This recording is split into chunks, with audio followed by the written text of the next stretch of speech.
Universal Pictures disebut sebagai salah satu studio film terbesar dan tertua di dunia. Sejak berdiri pada tahun 1912, Universal Pictures udah banyak banget melahirkan film-film berkualitas. Termasuk tahun 2021 sampai 2022 ini mereka tetap konsisten. List kali ini kita bakal ngasih kalian 10 film terbaik dari Universal Studios di kurun waktu 2021 sampai dengan 2022. Yuk simak listnya.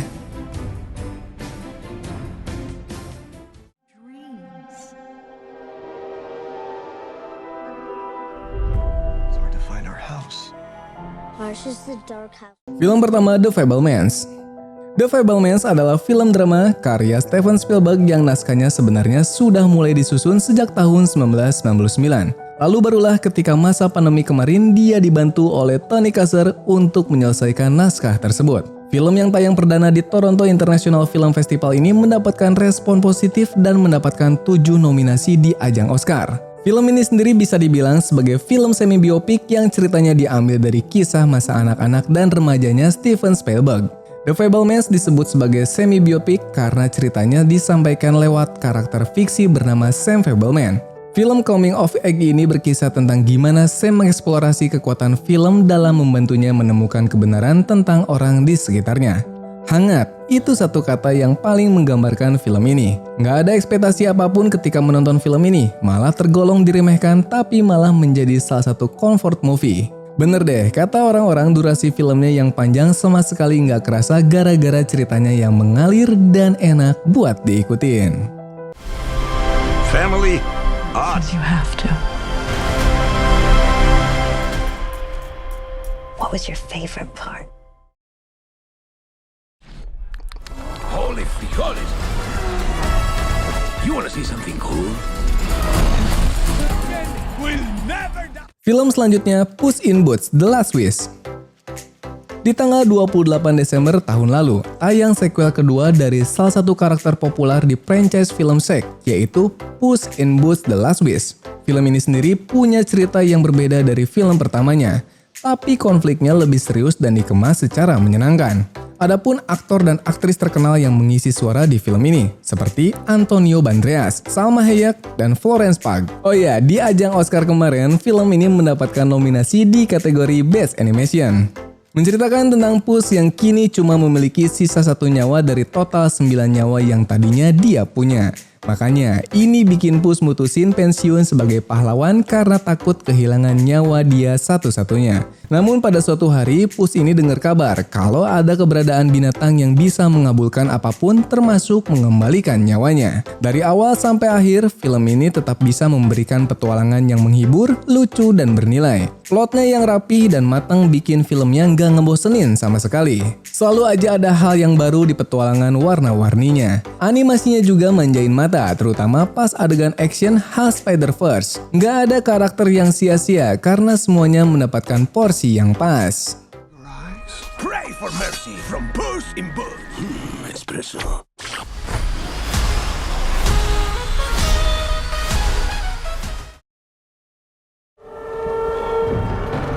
He's here. Your fate is set and you cannot escape.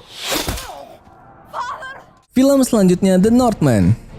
The Northman merupakan karya dari sutradara Robert Eggers yang terkenal lewat karyanya yang berjudul The Witch dan The Lighthouse. Kali ini dia bikin film horor thriller dari kisah legenda Nordik dengan ceritanya mengadaptasi dari legenda tentang Hamlet yang kisah hidupnya menginspirasi William Shakespeare melahirkan The Tragedy of Hamlet. Film yang berdurasi sekitar 137 menit ini dibintangi oleh Alexander Skarsgård, Anya Taylor-Joy, Nicole Kidman, dan Ethan Hawke.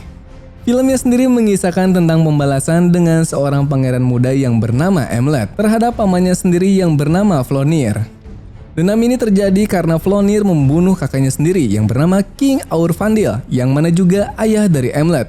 Setelah berhasil melarikan diri, Hamlet bersumpah buat balas dendam untuk ayahnya dengan membunuh pamannya dan menyelamatkan ibunya. The Northman menjadi tontonan yang tepat buat kalian yang demen banget film kolosal dan menyukai karya-karya dari Robert Eggers sebelumnya. Walaupun pace-nya yang rada lambat, tapi film ini menghadirkan kisah dan visual Viking yang epic, jajaran cast-nya yang juga tampil solid, dan sinematografi yang dibentangkan lewat gambar-gambar atmosferiknya bikin dunia Hamlet yang kelam menjadi berasa lebih menggigit.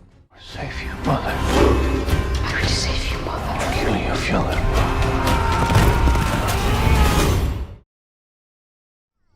Why does love?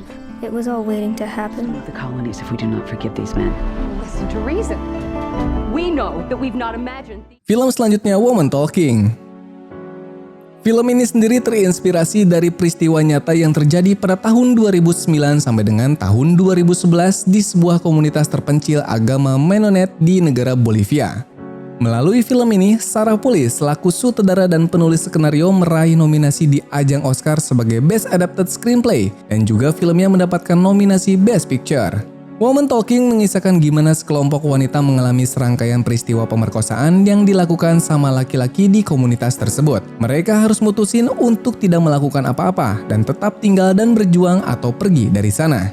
Melalui film ini, Sarah Polley dengan skenarionya yang luar biasa mampu mempertanyakan harapan, keyakinan, dan agama. Dengan narasi yang dieksekusi secara dialog driven, semakin memperkuat aspek dialog dan karakterisasinya. Apalagi disampaikan dengan sempurna oleh sederet cast yang bergelimang bintang. How would you feel if in your entire life we will have to ask ourselves who we are? Awful small affair, girl with a mouse yelling no. Daddy has told her to go. Listen, young lady. So how'd you become such a hotshot actor? Film selanjutnya Licorice Pizza.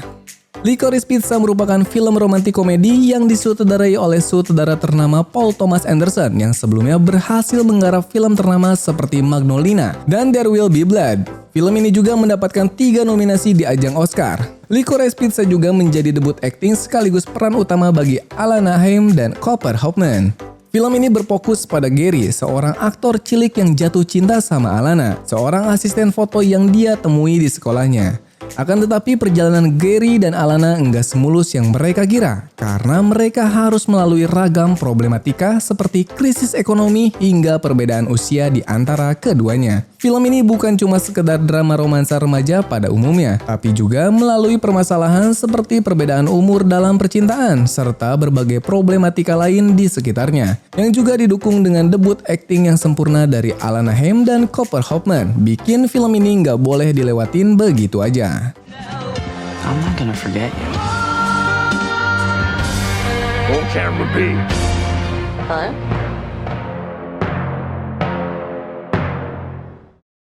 To create a motion picture was a 2-second clip of a black man on wood. We like to say since the moment pictures could move. Film selanjutnya Nope. Nope menjadi film horor terbaru Jordan Peele dengan skala produksi yang jauh lebih besar. Sutradara yang juga seorang aktor komedi ini mendapatkan anggaran sebesar 68 juta US dollar. Tayang perdana pada tanggal 17 Agustus tahun 2022 di Indonesia. Nope mempunyai durasi sekitar 2 jam 10 menit. Film ini juga dibintangi oleh cast-cast ternama seperti Daniel Kaluuya, Keke Palmer, dan Steven Yeun. Di film Nope kita diperkenalkan dengan karakter utamanya yaitu Oji dan Im. Mereka berdua adalah kakak beradik yang bekerja di peternakan kuda punya keluarga mereka. Di suatu hari ayah mereka terbunuh oleh sebuah koin yang kayaknya jatuh dari langit. Dan saat itulah Oji merasa ada yang gak beres. Setelah berbagai penyelidikan, Doi merasa ada UFO di atas desa tersebut. Dan tanpa dia sadari, yang awalnya dia kira UFO ini adalah seekor alien yang mereka sebut dengan Jean Jacket. Itulah sebabnya kenapa banyak benda-benda jatuh dari awan karena Jean Jacket cuma bisa mencerna manusia. Sekali lagi Jordan Peele ngebuktiin kalau dia adalah salah satu sutradara horor yang paling unik dan inovatif. Eksperimen Peele kali ini enjoyable bagi penonton yang mendambakan horor dengan ketegangan dengan selipan komentar sosial serta aspek teknis menawannya. Peele juga didukung oleh penampilan yang solid dari para aktornya.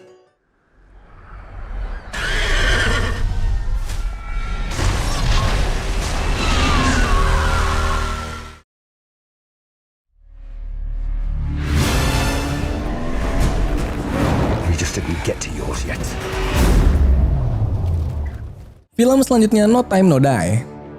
Film kelima James Bond yang juga jadi film terakhirnya Daniel Craig sebagai James Bond ini sempat mengalami penundaan yang cukup lama gara-gara pandemi kemarin. Barulah pada tanggal 30 September tahun 2021 film ini tayang di bioskop. Film ini mengisahkan James Bond yang lagi menjalani masa pensiunnya setelah berhasil menjarain Ernest Tarvo yang juga menjadi pemimpin organisasi Spectre. Namun tiba-tiba muncul masalah baru lagi di mana ada senjata biologis yang mengancam umat manusia dan ada kaitannya dengan Spectre. Hal ini kemudian bikin James Bond akhirnya sekali lagi beraksi buat menghentikan hal tersebut. No Time No Die menjadi penutup yang sempurna bagi perjalanan Daniel Craig sebagai James Bond. Penutupan yang gak pernah dilakukan oleh film-film Bond terdahulunya yang jadiin Bond era Daniel Craig punya awal dan akhir yang jelas dan terasa lebih personal di mata penggemar. Kalau soal action jangan ditanya lagi, oke banget pastinya. When our secret finds its way out. James Bond Reflection.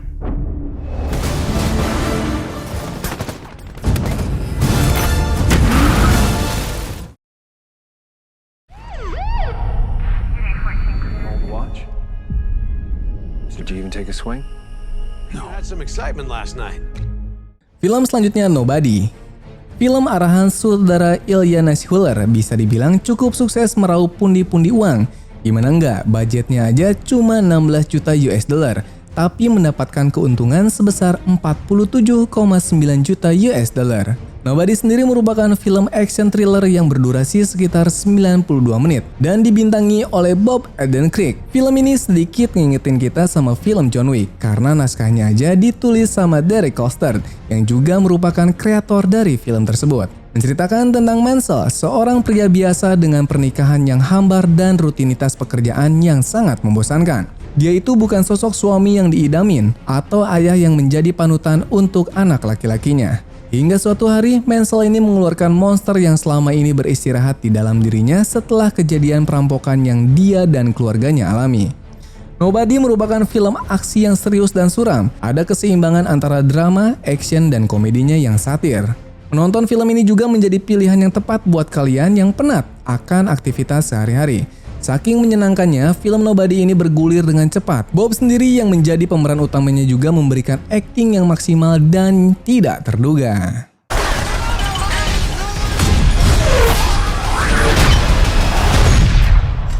Who the fuck are you? Situ? No, it's lovely. And he's always looking over here. Every time I look over there, he's just... Film selanjutnya Watcher. The Watcher adalah film thriller psikologi slow burn yang tayang pada tanggal 3 Juni tahun 2022 dengan arahan dari sutradara Chloe Okuno yang juga ikut nulis naskahnya bareng Jack Ford. Film ini dibintangi oleh Maika Monroe, Kyle Glassman, dan Ron Gorman. Mengisahkan tentang seorang wanita bernama Julia yang ikut dengan suaminya yang bernama Francis pindah ke kota Bucharest karena dapat pekerjaan yang gajinya jauh lebih besar dan di sana mereka tinggal di sebuah apartemen. Karena Julia belum mendapatkan pekerjaan dan merasa bosan, dia pun jalan-jalan berkeliling kota. Namun perlahan sesuatu yang mencurigakan pun terjadi. Dia merasa ada orang asing dari gedung apartemen di sebelah jalannya yang terus stalking dan mengganggu kehidupannya. Julia pun curhat, namun yang dia dapatkan malah sikap dingin dari sang suami. Akhirnya dia sendiri mutusin buat menyelidiki orang asing tersebut. Film ini menjadi film yang cukup memuaskan, meskipun thriller psikologisnya sederhana, namun sajiannya efektif sampai akhir. Performa akting dari Maika Monroe juga berperan penting di film ini. Dia tahu bagaimana membentuk dan mengendalikan karakternya dengan baik. Sama seperti sang sutradara yang di dalam debut film panjangnya ini, dia bisa nanganin elemen thrillernya untuk membawa penonton terikat dalam rasa takut dengan sensasi yang cukup pemikat.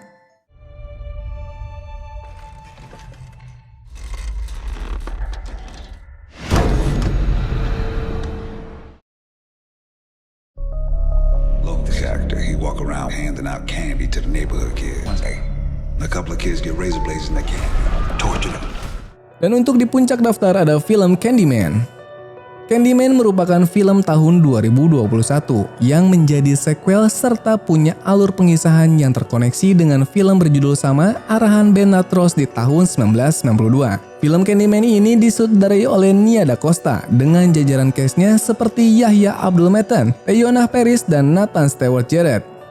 Candyman sendiri kisahnya diadaptasi dari cerita pendek karya penulis Clive Barker berjudul The Forbidden yang merupakan salah satu cerita dari koneksi dari Books of Blood. Candyman mengisahkan tentang Anthony Mackie, seorang seniman yang baru saja pindah ke kota Chicago dan menyebarkan kisah soal Candyman melalui lukisan yang dibuatnya. Akhirnya orang-orang mulai percaya dan mencoba memanggil namanya. Seperti yang dapat diduga, sosok supranatural yang dipanggil sebanyak 5 kali akhirnya datang dan memberikan teror. Candyman patut diacungi jempol karena berhasil membuat penonton tidak nyaman. Banyak sekali adegan intens yang menghadirkan isu sensitif dengan visual yang kreatif. Juga banyak sekali momen yang mencenangkan sekaligus kritik sosial yang mengerikan. You should say.